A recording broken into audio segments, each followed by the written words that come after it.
우리 하나님의 말씀 마가복음 16장 1절 말씀 보시겠습니다. 마가복음 16장 1절입니다. 안식일이 지남에 막달라 마리아와 야고보의 어머니 마리아와 또 살로메가 가서 예수께 바르기 위하여 향품을 사다 두었다가 안식 후 첫날 매우 일찍이 해 돋을 때에 그 무덤으로 가며 서로 말하되 누가 우리를 위하여 무덤 문에서 돌을 굴려 주리오 하더니 눈을 들어본즉 벌써 돌이 굴려져 있는데 그 돌이 심히 크더라. 무덤에 들어가서 흰옷을 입은 한 청년이 우편에 앉은 것을 보고 놀라매 청년이 이르되 놀라지 말라. 너희가 십자가에 못 박히신 나사렛 예수를 찾는구나. 그가 살아나셨고 여기 계시지 아니하니라. 보라 그를 두었던 곳이니라. 가서 그의 제자들과 베드로에게 이르기를 예수께서 너희보다 먼저 갈릴리로 가시나니 전에 너희에게 말씀하신 대로 너희가 거기서 배우리라 하라 하는지라. 여자들이 몹시 놀라 떨며 나와 무덤에서 도망하고 무서워하여 아무에게도 아무 말도 하지 못하더라. 8절까지 봉독해 드렸습니다. 매년 저희들이 이렇게 부활주일을 맞이하면서 오늘도 이렇게 한 자리에 다 모여졌습니다. 매년 맞이하는 이 부활절 아침에 여러분들의 마음은 어떻습니까? 한 가지 좀 물어보겠습니다. 저한테 뭐 대답하실 필요는 없습니다. 스스로에게 한번 생각해 보시면 됩니다. 부활절이라고 해서 혹시 지난주보다도 더욱 특별한 어떤 감정을 가지시고 혹시 나오셨는지요? 정말 막 저절로 막 감격에 벅차 오른다거나 또는 너무 감사가 우러나온다거나 아니면 가슴이 막 뜨거워지고 있는지요? 아니면 지난주와 더불어서 그냥 별반 없이 담담한 그런 마음으로 혹시 이 아침에 나오셨습니까? 여러분들은 어떤 마음으로 나오셨습니까? 스스로에게 한번 생각해 보시기 바랍니다.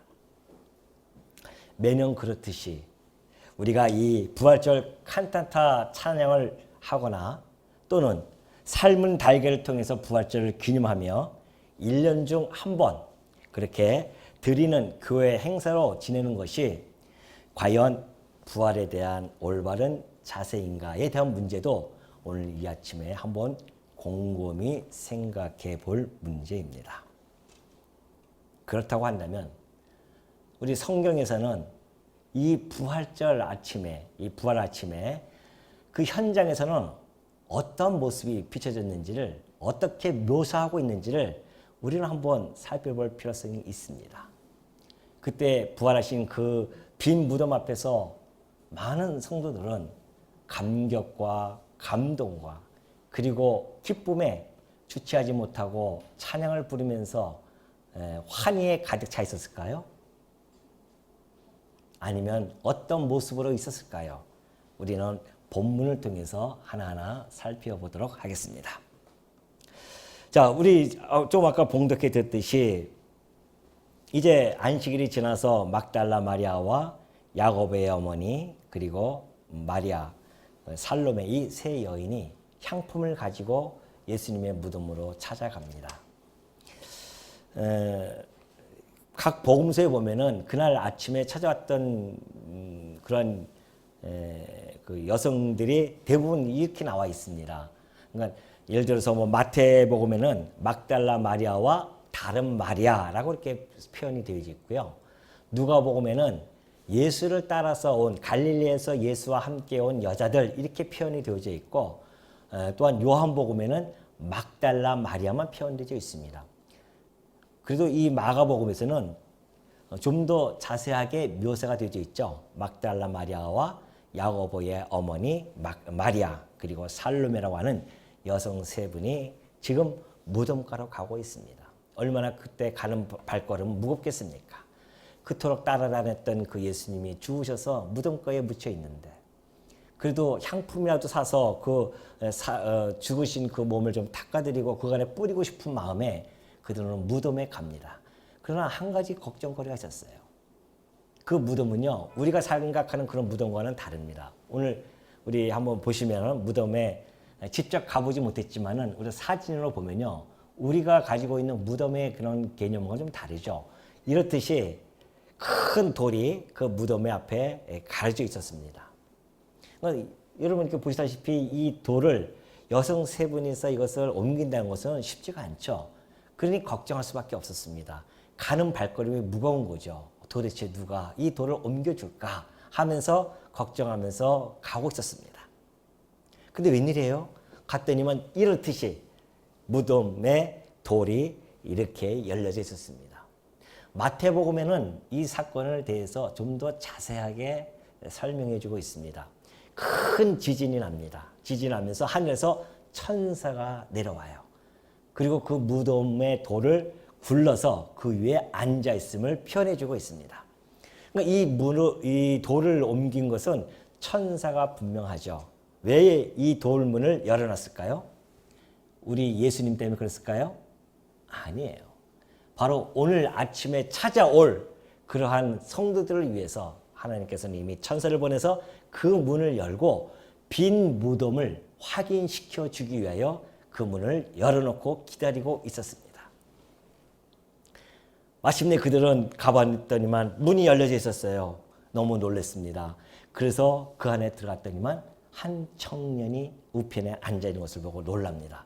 이 청년은 천사인 것은 분명하죠. 그 천사를 바라보면서 그들은 예수님이 그곳에 안 계심을 그 천사가 선포해 줍니다. 이야기해 주고 있습니다. 예수님은 이미 살아나셨다는 것이죠. 그러면서 8절에 보니까 여자들이 몹시 놀라 떨며 나와 무덤에서 도망하고 무서워하여 아무에게도 아무 말도 하지 못합니다. 우리가 상상했던 것과 같은 전혀 다른 모습입니다. 그 빈 무덤을 확인했을 때에 그 여성들이 환희에 차가지고서는 감격과 감동을 하면서 가슴의 기쁨이 벅차오를 줄 알았더니만 아니에요. 무서워 떨고 그리고 아무 말도 하지 못했었습니다. 뿐만이 아니에요. 9절로 넘어갑니다. 예수께서 안식 후 첫날 이른 아침에 살아나신 후에 그 중에 막달라 마리아에게 먼저 보이십니다. 그러니까 막달라 마리아가 예수와 함께 하던 사람들이 슬퍼하며 울고 있는 중에 이 일을 알립니다. 예수님이 돌아가신 걸 가지고 슬퍼하면서 울고 있는 그 현장에 가서 마리아가 가서 예수님이 살아나셨습니다. 그렇게 이야기를 하죠. 그랬더니만 그 많은 사람들이 많지는 않았죠. 옹기종기 모여서 슬퍼했던 사람들이 막 갑자기 예수님이 부활했던 소식을 듣고요. 너무너무 감동하고 감격에 북차오릅니다. 그랬을까요? 볼까요? 10절에 보니까 이 일을 알림해 11절에 그들은 예수께서 살아나셨다는 것과 마리아에게 보이셨다는 것을 듣고도 믿지 아니합니다. 그 후에 그들 중 두 사람이 걸어서 시골로 갈 때에 예수께서 다른 모양으로 그들에게 나타나시니 두 사람이 가서 남은 제자들에게 알리었으되 역시 믿지 아니하니라. 오직 안 믿었으면요. 14절을 보면 그 후에 11제자가 음식 먹을 때 예수께서 그들에게 나타나사 그들의 믿음 없는 것과 마음이 완악한 것을 꾸짖으시니 이는 자기가 살아난 것을 본 자들의 말을 믿지 아니함일라. 그렇게 해요. 자, 이 정도 되면 우리는 쉽게 간파할 수 있습니다. 그때 빈 무덤 앞에서의 현장에서의 반응들은요. 감동, 감격 이런 감정의 문제가 아니었습니다. 바로 믿음의 문제였습니다. 빈 무덤이라고 하는 것은 역사적인 사건임을 보여주고 있는 겁니다. 분명히 예수님을 그 속에 무덤에 묻혔는데 무덤이 비어 있어요. 그건 역사적인 사건이란 말이죠. 그 역사적인 사건 앞에 제자들은 아무도 믿지를 않았어요. 어떻게 이런 일이 벌어질 수 있습니까? 그렇게 살아생전에 내가 고난받아 3일 만에 죽으면 3일 만에 반드시 부활할 것이다라는 것을 그렇게 귀에 못이 박도록 이야기했음에도 불구하고 그들은 믿지를 않습니다. 이것이 부활절 아침에 그들이 부활을 직접 본 자들의 말을 들은 자들의 반응이었습니다. 오늘 여러분들은 어떻습니까? 오늘 이 아침에 여러분들은 그 예수 그리스도의 부활의 사건을 진정으로 믿고 계십니까? 가슴이 벅차는 건 둘째 문제고 정말 그 빈 무덤에서 역사적인 사건 그 현장 앞에서 믿지 못했던 그런 제자들도 있는데 우리는 그 빈 무덤을 본 것도 아니고 이 그림으로 보잖아요. 직접 간 것도 아니잖아요. 보지도 못했습니다. 그리고 그 본 자들을 직접 말을 들은 것도 아니고 지면을 통해서 말씀을 통해서 우리는 그것을 접한 거예요. 그런데도 여러분 믿습니까? 정말 부활을 믿느냐 이것이죠. 사도들은요. 그 말을 듣고 허탄하듯이 그렇게 들려 믿지도 아니했다고 합니다. 사도들마저도요. 허탄한 소리를 들었어요. 예수님의 그 부활의 소식을 그들은 듣고 그런 것입니다. 그렇다고 한다면 이 빈 무덤이라고 하는 이 역사적 사건 앞에는 제기되는 문제는 감정의 문제가 아니라는 겁니다. 바로 믿음에 관한 문제라는 것이죠. 감격과 그리고 우러나오는 그 환희 등이 아니라 바로 믿음의 차원에서 부활을 다루고 있는 것을 이 복음서에서는 잘 보여주고 있습니다. 오늘 여러분과 저는 예수 그리스도를 부활하신 것을 믿는 자들입니다. 그러니 이 자리에 나와 있는 거죠. 그리고 오늘 이 부활주의를 맞이하면서 그 부활에 대한 우리 주님의 부활하신 걸 기념하고 오늘 이 자리에서 우리는 찬양과 기도와 그리고 말씀을 함께 나누면서 예배를 드리고 있는 중입니다. 저는요. 우리 주님의 부활하신 것이 너무도 확실하게 믿어집니다. 여러분과 같이. 너무도 믿어져요. 아니 보지도 못했는데 그게 믿어져요? 저는 그래서 제 스스로가 복된 자임을 저는 스스로 인정합니다. 저는 복된 자예요. 왜 그런지 아십니까? 도마가요. 예수님이 이제 부활하시고 나서 제자들이 다 있었습니다. 예수님이 이제 살아났다는 걸 다 믿기 시작해요. 근데 도마는 그때 마침 보지 못했어요. 아직. 그때 도마가 하는 이야기가 무슨 소리냐. 나는 예수님의 그 못자국과 창자국을 직접 봐야만이 나는 믿을 수 있다고 그렇게 이야기합니다. 예수님이 나타나셨어요. 도마야, 내 못자국을 만져보아라. 창자국을 만져보아라. 직접 만집니다. 그때야 비로소 도마는 이렇게 얘기합니다. 나의 주님이시여. 나의 하나님이시여. 그때 우리 주님이 뭐라고 말씀하시는지 아십니까?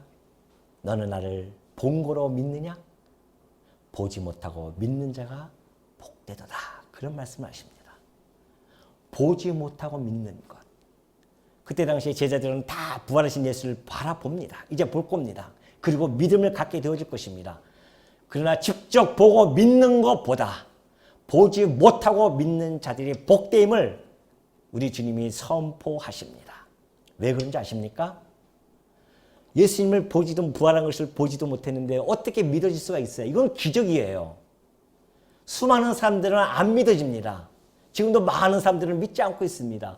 근데 오늘 여러분과 저는 너무도 확실하게 믿어진단 말이죠. 왜 그러냐 말이죠. 그게 복된 자이기 때문에 그렇습니다. 왜 복된 자일까요? 하나님의 영이 우리 안에 와 계시기 때문에 그렇습니다. 하나님의 영이 아니고서는 그것은 믿어지지 않습니다. 절대 믿어지지 않습니다. 믿어지는 자체가 이상한 거죠. 2000년 전에 그 역사적 사건의 현장에 있었던 자들도 아니고 직접 예수님을 바울처럼 본 것도 아니고 근데도 우리는 믿어진단 말입니다. 왜? 우리 안에 하나님의 영이 있어서 영생을 주기로 작정된 자들은 다 믿기 때문에 믿어지기 때문에 믿을 수 있었던 겁니다. 오늘 우리가 부활의 주님을 믿을 수 있는 것은 바로 우리 안에 성령께서 함께하고 계시기 때문에 우리가 믿어진 겁니다. 그 놀라운 기적이 안에 우리가 포함되어져서 살아가고 있는 자들입니다. 성령이 아니고서는 믿어질 수가 없다는 것입니다. 제자들은 그 믿음의 극복을 어떻게 했을까요? 지금 믿지 않고 있는 그 제자들은 어떻게 그 믿음을 극복했겠냐 말이죠. 그것이 바로 부활 후에 우리들의 초점을 복음서 기자들은 자연스럽게 이곳으로 옮겨갑니다. 어딜까요? 자, 마가복음 16장 6절 다시 한번 봅니다. 청년이 이르되 놀라지 말라. 너희가 십자가에 못 박히신 나사렛 예수를 찾는구나. 그가 살아나셨고 여기 계시지 아니하니라. 보라, 그를 두었던 곳이니라. 가서 그의 제자들과 베드로에게 이르기를 예수께서 너희보다 먼저 갈릴리로 가시나니. 그래요. 전에 너희에게 말씀하신 대로, 이미 예수님께서 전에 다 말씀해 주셨어요. 너희들이 내가 죽고 나면 부활할 텐데 너희들이 모여야 할 곳이 어디다? 갈릴리라고 하는 곳이죠. 너희가 거기서 배우리라 하라 하는지라, 그렇게 이야기합니다. 자, 천사들만 그렇게 얘기한 게 아니래요. 이제 그 여인들을 예수님이 만나죠. 후에 만납니다. 그러고 나서 뭐라고 말씀하십니까? 마태복음 28장 10절에 가니까 이에 예수께서 이르시되 무서워하지 말라. 가서 내 형제들에게 갈릴리로 가라 하라. 거기서 나를 보리라 그래요. 우리 주님 보십시오. 내 형제들이라고 그렇게 이야기합니다. 천사들은요, 제자들과 그리고 베드로 딱 꼬집어서 이야기합니다. 아니, 그들이 어떤 자들입니까? 예수님이 십자가에 돌아가실 때에 뿔뿔이 다 도망갔던 자들이었습니다. 베드로는 십자가에서 죽으시는 그 예수를 향해서 저주하면서 부인했던 자였습니다. 그런데도 여전히 우리 주님은 그들을 향해서 제자라고 하고 베드로라고 부릅니다. 그리고 그들로 갈릴리에 가서 기다리라고 합니다.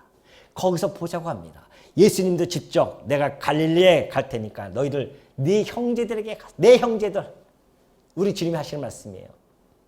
그렇게 연약한 그들을 향해서 내 형제라고 우리 주님이 부르십니다. 그들에게 갈릴리로 가라. 거기서 나를 보리라 하리라. 그렇다고 한다면 부활 후의 직결지가 사실은 갈릴리였었습니다. 전에도 말씀하셨고요. 지금 그들에게도 그대로 전달해주고 있습니다. 너희들이 부활 후에 우리가 만날 장소는 바로 갈릴리라는 곳입니다. 그곳에서 그 부활하신 그리스도를 만나고 거기서 믿음의 문제를 극복하는 장소가 바로 갈릴리였었습니다. 왜 갈릴리일까요? 왜 주님은 그 성전이 있는 예루살렘에서 그들로 기다리게 하지 않고 거기서 만나지 않고 갈릴리에서 만나게 했을까요?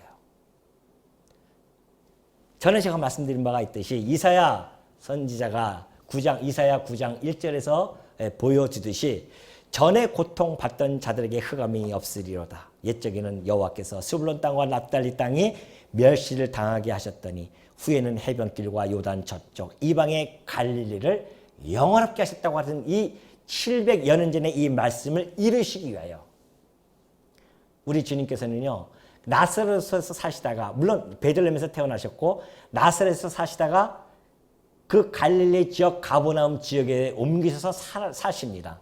그 사는 이유가 바로 이 갈릴리를 영원롭게 하시기 위해서. 놀라지 마십시오.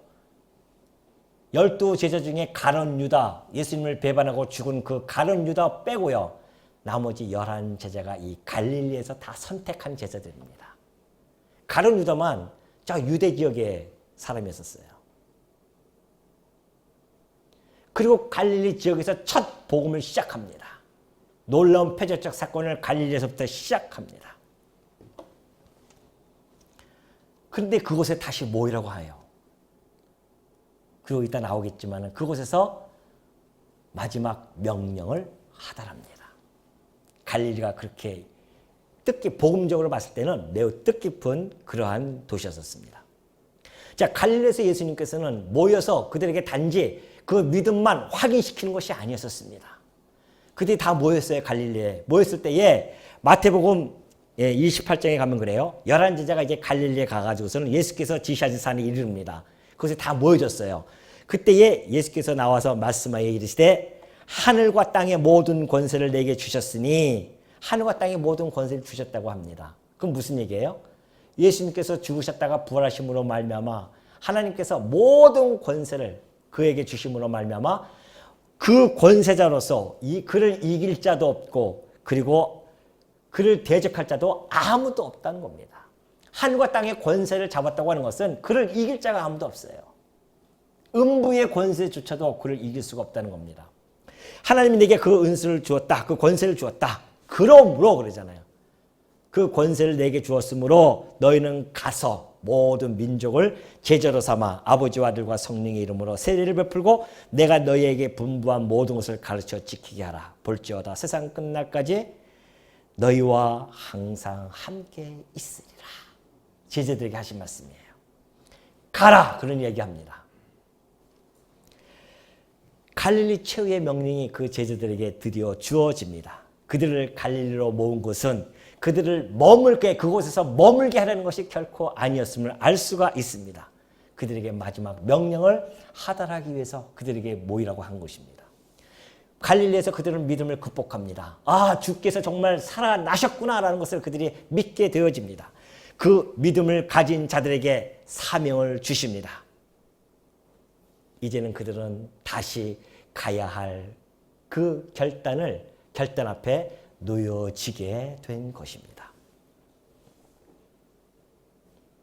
부활한 주님을 만난 자들이 있었습니다. 자, 갈릴리 이전에 빈 무덤에서의 그들의 문제는요, 부활 앞에 선 그 빈 무덤의 역사적인 사건 앞에서 문제는 믿음이 문제였다고 한다면, 이제 갈릴리에 이르러서는 그 부활의 삶의 문제로 발전돼 가고 있음을 보여주고 있습니다. 그렇다고 한다면 부활이라고 하는 것은 결코 감정의 문제가 아니라는 겁니다. 혹시 여러분들이 나는 감격이 폭차오르지 않아, 그러지 않아도 그런 것이 문제가 아니라는 겁니다. 부활의 진정한 문제는 믿음에 관한 문제였고, 그 믿음을 극복하게 되어졌을 때는 이제 부활적 삶에 대한 그러한 문제로 발전이 되어져 간다는 겁니다. 부활한 주님을 만난 자들이 있었습니다. 그들은 모든 족속에게 복음을 선포하라고 그렇게 명령을 받습니다. 이제 부활을 확인한 자로서 세상 속에서 삶을 살라고 그렇게 주님이 명령을 하십니다. 부활은 결코 손바닥을 치면서 환호하고 가슴이 북받쳐 오르면서 부활절 칸타타를 부르면서 기념하고 달걀을 삶아 먹는 것에 문제가 아니라는 겁니다. 오늘 부활을 확인한 자들은 부활을 소유한 사람으로서 부활의 삶을 살아가라고 선언해 가고 계십니다. 이제 우리는 부활을 소유한 자로서의 부활적 삶을 살아야 하는 그 이유에 대해서 살펴봐야 합니다. 에베소서 2장 5절에 보면요, 이렇게 나와져 있어요. 허물로 죽은 우리를 그리스도와 함께 살리셨고 너희는 은혜로 구원을 받은 것이라 그러죠. 또 함께 일으키사 그리스도 예수 안에서 함께 하늘에 앉히시니 그래요. 자, 허물로 죽은 우리를 그리스도와 함께 살리셨다고 하는 것은 곧 중생된 삶을 이야기합니다. 거듭났어요. 그래서 우리는 이미 구원을 받습니다. 그런데 또 함께 일으키사 그리스도 예수 안에서 함께 하늘에 앉히십니다. 여기서 함께 살리셨고 함께 일으키셨고 함께 하늘에 앉히셨다고 하는 모든 시제는 과거입니다. 무슨 말씀입니까? 예수 그리스도 부활하신 예수 그리스도를 믿는 순간 우리는 이미 과거 완료 영혼으로서 끝나는 겁니다. 뭐가요? 우리는 그리스도와 함께 연합된 자로서 그 부활에 동참되어진 것이고, 그리고 마지막 날 우리 주님이 강림하시고 심판 때에 우리는 생명의 부활로 살아날 것이 이미 과거로 끝난 겁니다. 이것이 믿음입니다. 그렇다고 한다면 우리는 지금 부활을 소유한 자들이라는 겁니다. 부활을 소유했다고 하는 것은 영원히 사는 자라는 뜻입니다. 부활은 결코 2000년 전의 역사적 사건이나 그리고 미래에 일어날 피상적 사건으로만 접근할 것이 아닙니다. 부활은 현재적 부활로서 그 능력의 삶을 살아내는 것, 이것이 바로 현재의 부활적 삶을 살아가는 우리들의 삶의 목표라는 겁니다. 우리는 그래서 죽는다는 이야기를 안 합니다. 우리는 결코 죽지 않아요. 우리는 잠을 자는 것뿐입니다. 그래서 우리는 영원한 삶을 살아가는 자들이에요. 이 다음에 죽으면 영원히 살 자가 아닙니다. 지금 현재가 바로 영원히 사는 자로서 우리는 오늘 하루하루를 살아가고 있는 중입니다. 그렇다고 한다면 영원히 사는 자의 삶은 어떠한 것일까요? 오늘 저는 여러분들에게 우리 교회의 큰 두 기둥이라 할 수 있는 바울과 베드로의 삶을 통해서, 그들의 이 부활적 삶을 통해서, 그들의 영원히 사는 자로서의 그 삶을 통해서 한번 살펴보도록 하겠습니다. 자, 바울의 부활적 삶을 보면요, 고린도전서 15장에 잘 나타나 있습니다. 고린도전서는 여러분들이 잘 아시다시피 부활장입니다. 바울은 그 긴 장, 자그마치 58절이나 되는 긴 장을 통하여서 부활에 대하여 당위성을 이야기합니다. 만약에 부활이 없었다고 한다면 우리는 가장 불쌍한 자라고 이야기합니다. 그러면서 예수님이 부활할 수밖에 없었던 그 필연성과 당위성을 이야기합니다. 그리고 나서 그는 이렇게 이야기합니다. 만일 죽은 자들이 도무지 살아나지 못한다고 한다면 내가 뭐하러 이렇게 위험을 무릅쓰고 살아갈 필요가 있었겠느냐라고 반문합니다. 자기는 날마다 죽는다고 합니다.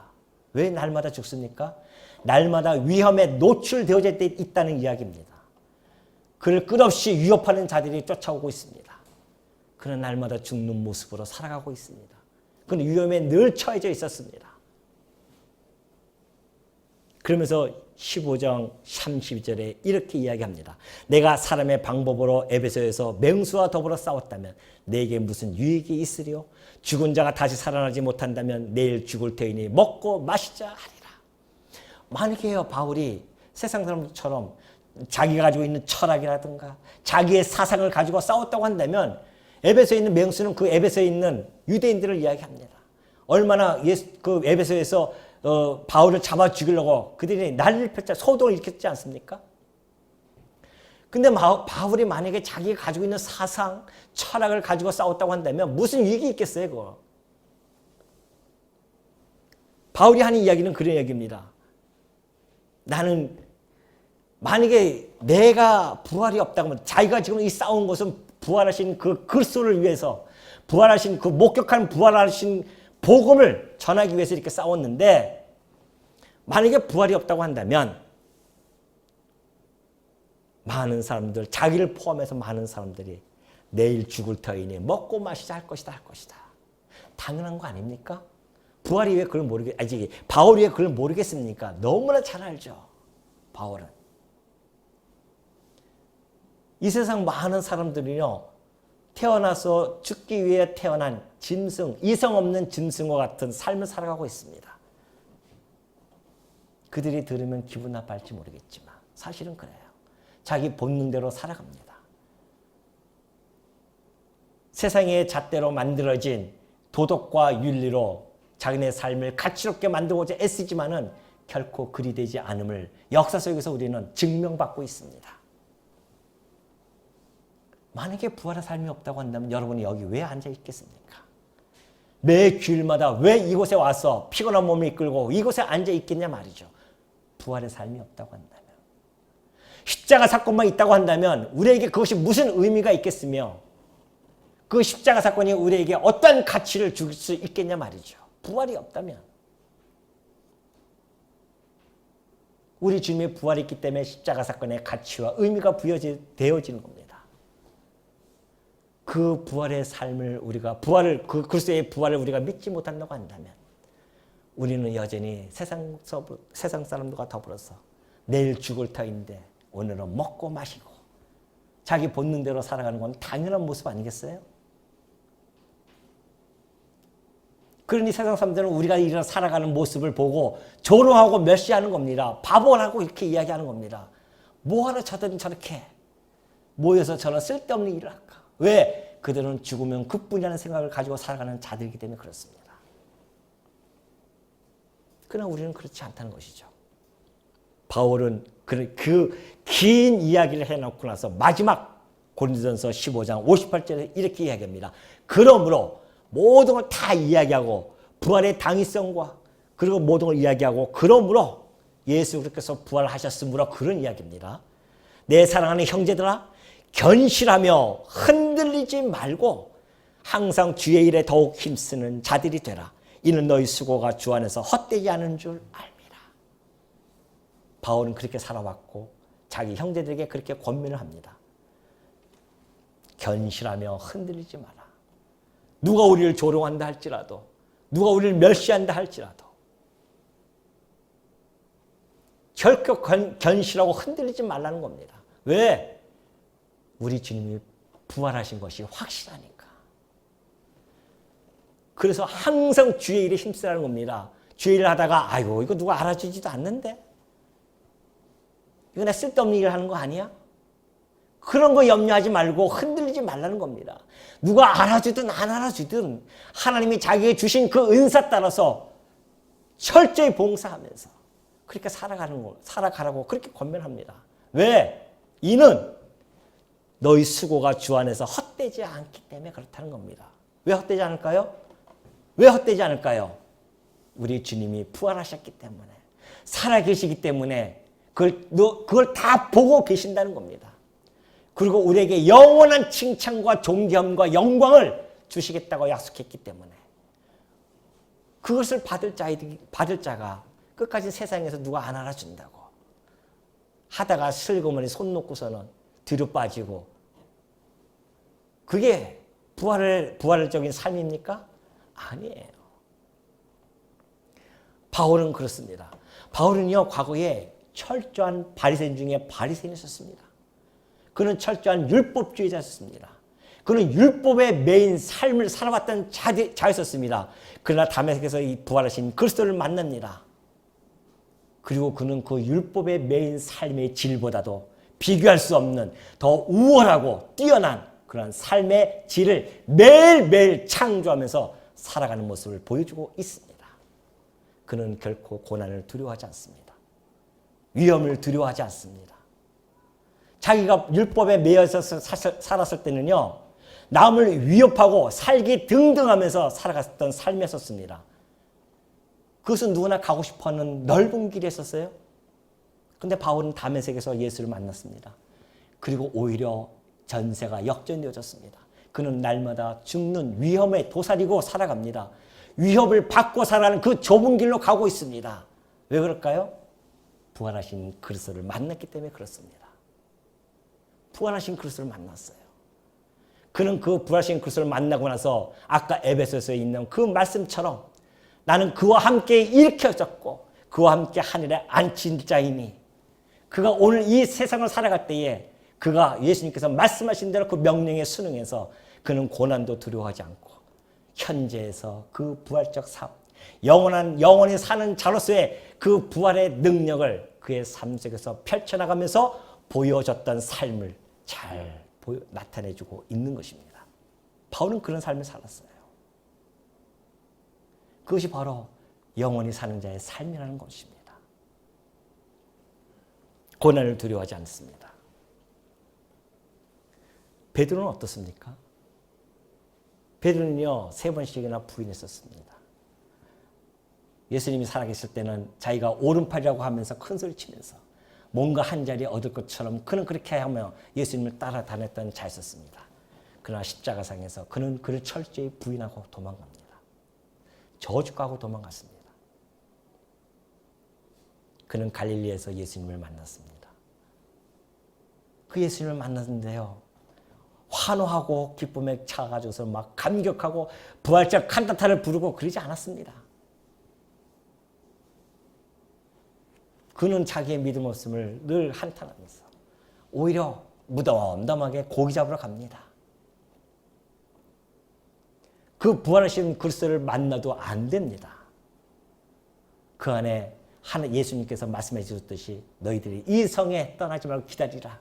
내가 성령을 보내주겠다고 하신 그 약속. 성령이 그들에게도 감동이 돼야, 그들의 성령이 강림하고 그들의 성령이 충만해야 비로소 놀라운 부활적 삶을 살아가기 시작하는 겁니다. 안 돼요. 인간의 힘으로는 도저히 안 됩니다. 인간의 지식으로 봤어요. 예수님을 부활하신 예수를 봤단 말입니다. 그걸 믿어요. 그럼에도 불구하고 그들은 부활적 삶을 살아내지 못했습니다. 뭐가 없기 때문에 하나님의 영이신 성령이 그들에게 충만하게 들어가 있지 않기 때문에 그렇습니다. 부활적 삶이라고 하는 것은 성령께서 살아가게 하시는 삶을 이야기합니다. 우리 힘으로 살아가는 힘이 아니에요. 베드로 보십시오. 이제 성령이 충만하고 나서는 그가 표적적인 사건을 통해서 복음을 전합니다. 그때에 제사장들과 장로들이 그들을 부릅니다. 베드로와 요한을 불렀어요. 그리고 이야기합니다. 너 경고하는데 그래요. 너 경고한다. 그렇게 경고한다고 그렇게 분명히 얘기합니다. 경고하는데 예수라고 하는 그 이름을 부르지도 말고 전하지도 마라. 그렇게 명령을 합니다. 산헤드린 공회에서 경고한다고 하는 것은 무슨 뜻인지 아십니까? 너 죽이겠다는 겁니다. 베드로가 뭐라고 하는지 여러분 잘 아실 것입니다. 베드로는 이렇게 얘기합니다. 너희들도 한번 곰곰이 생각해 봐라. 하나님 앞에서 내가 너희들 말을 들으랴. 하나님 말씀을 들으랴. 어떤 것이 옳은가 한번 곰곰이 생각해 보라고 합니다. 다시 말해서 너희들이 나를 죽일 테면 죽이라는 겁니다. 이 베드로는 벌써 죽음을 두려워하지 않는 삶으로 바뀌어버렸습니다. 부활하신 예수님을 만나고 그는 정말 우리의 삶이 영원토록 살아가는 그런 삶이었구나. 이제는 사망에서 생명으로 옮겨진 그런 삶이구나. 앞으로 미래에 있을 그러한 부활적 사건이 아니라 오늘 이 시대에 우리가 이 부활을 소유한 자로서 살아가는 우리의 삶이구나. 이것을 깨달은 베드로는 죽음을 두려워하지 않습니다. 자기는 영원히 사는 자를 알기 때문에 그렇습니다. 이것이 바로 바울과 베드로의 삶을 통해서 보여지는 현재에서의 부활적 삶임을 너무나 두드러지게 나타나는 그러한 삶이었습니다. 부활적 삶이라고 하는 것은요, 빈 무덤 앞에 있는 역사적 사건으로 머무는 것이 결코 아닙니다. 뿐만이 아니라 미래에 있을 부활을 소망하며 기다리는 것도 결코 아닙니다. 그냥 여기서는 그것만 소망하면 살아가는 것이 아니에요. 바울처럼 부르심의 상을 향하여 오늘도 달려가는 삶, 그것이 부활적 삶이라는 것이죠. 갈릴리에서 부활하신 그리스도로부터 받은 그 명령, 가라. 그 보냄을 받은 명령에 순응해서 현재에서 부활을 능력을 펼쳐가는 삶, 이것이 바로 부활을 확인하고 부활을 믿는 자들, 그리고 그 부활에 동참되어진 자들, 부활의 능력을 소유한 자들이 살아가는 삶의 모습이라는 것입니다. 여러분들이 거기 있는 곳이 어디입니까? 지금 살고 있는 그곳, 여러분이 보내지는 그곳이 바로 부활의 능력을 펼쳐 보이는 현장입니다. 가정에서도 마찬가지고 교회에서도 마찬가지고 여러분 직장에서도 마찬가지입니다. 부활하신 그리스도께서 여러분에게 보내신 현장입니다. 그곳에서 여러분들은 부활의 삶을 살아내는 겁니다. 영원히 사는 자로서 죽음을 두려워하지 않고 고난을 두려워하지 않고, 영원히 사는 자들은요, 물질 때문에 그것 때문에 흔들리지 않고 그것 때문에 요동치지 않는단 말입니다. 영원히 사는 자들은 영원한 것을 바라보고 사는 자들이기 때문에 그리스도께서 부여해 주신 그 부활의 능력을 소유한 자들이기 때문에 오늘 우리 성도 여러분들, 2000년 전에 그 사건을 그냥 사건으로만 머물지 마십시오. 그리고 미래에 올 그 생명의 부활을 소망만 하며 살아가는 자들이 되지 마시길 바랍니다. 우리는 이미 영원히 사는 자를 이 현재에서 누리시길 바랍니다. 그리고 이 땅에서 우리 주님이 맡겨주신 그 사명을 이 현재에서 여러분들이 이 부활의 삶을 살아가시는, 그래서 오늘을 주님의 말씀에 순응하며 살아가고자 하는 이 부활절 아침이 되어지는 여러분이 되어지시기를 당부드립니다.